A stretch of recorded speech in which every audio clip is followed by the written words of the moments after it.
J'ai créé mon entreprise il y a 25 ans parce que, en étant directeur d'une société de produits chimiques à Avenches, donc, je me suis aperçu que ces solvants détruisaient carrément l'environnement et détruisaient aussi la santé de l'homme. On fabrique environ 800 tonnes de produits par an. On a 23 employés.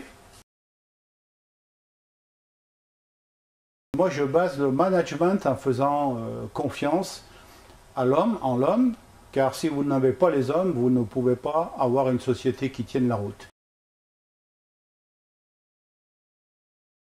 Ce que j'aimerais amener à la politique, c'est de transmettre un peu mon expérience sur le plan humain, sur le plan professionnel, de le transmettre ensuite à l'entreprise politique, car l'État se gère comme une société, comme une entreprise.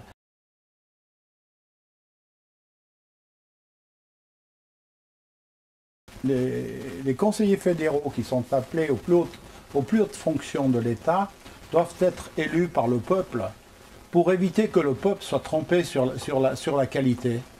Ce que je veux, c'est de laisser la place à des gens qui entreprennent et qui entreprennent pas pour leur propre sur leur propre ego, mais qui entreprennent pour le citoyen.